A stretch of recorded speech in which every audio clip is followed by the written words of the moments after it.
Have you ever wondered what is the viscosity of water or another fluid like honey? Well, probably you never have.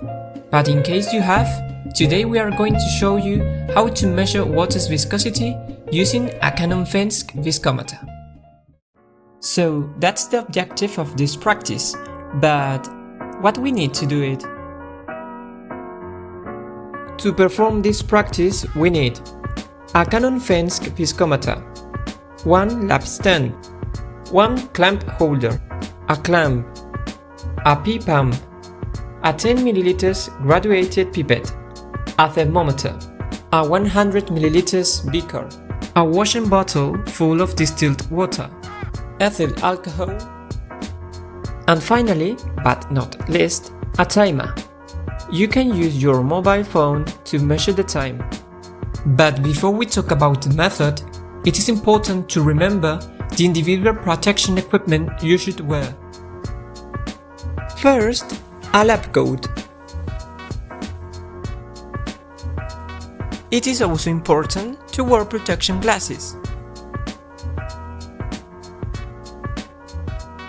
And finally, some gloves. Procedure.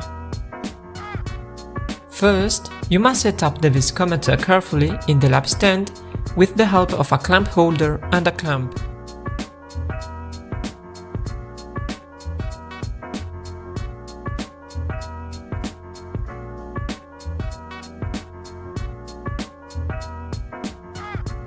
Then, introduce enough distilled water in the beaker to measure the temperature with a thermometer. After that, introduce 10 ml of that water with a graduated pipette through the wider mouth of the viscometer.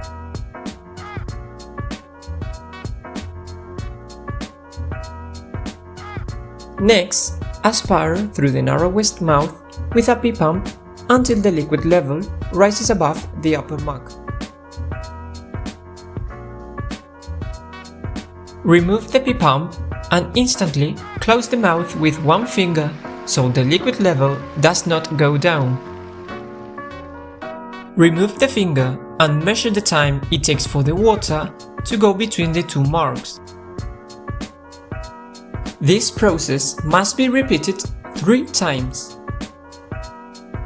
When you finish, always remember cleaning the instrument properly with alcohol.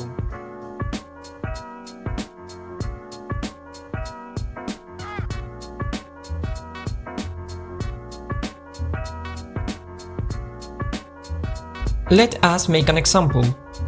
Imagine that we did this process and we obtained these results at 15 degrees Celsius. We cannot calculate the viscosity of water yet because we haven't the viscosity constant at 15 degrees Celsius. Despite of this, we can obtain it making an extrapolation as we have the viscosity constant of the viscometer at 40 and 100 degrees Celsius. These constants can be found in a piece of paper inside of the viscometer box. The extrapolation of this case is the following.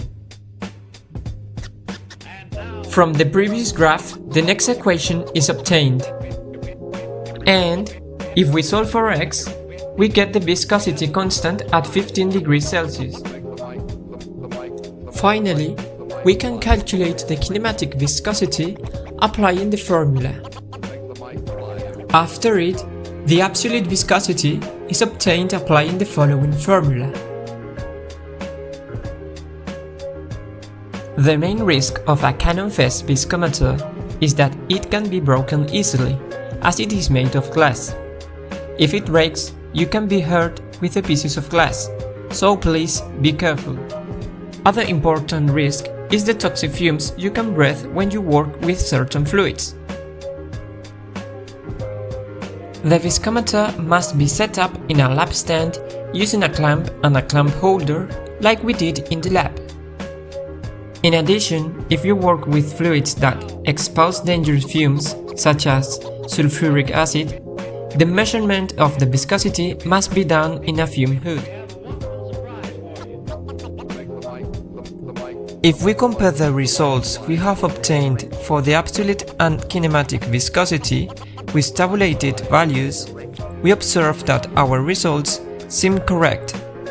Consequently, we can affirm that at higher temperature, there will be fewer viscosity. This affirmation can be seen represented in the following graph.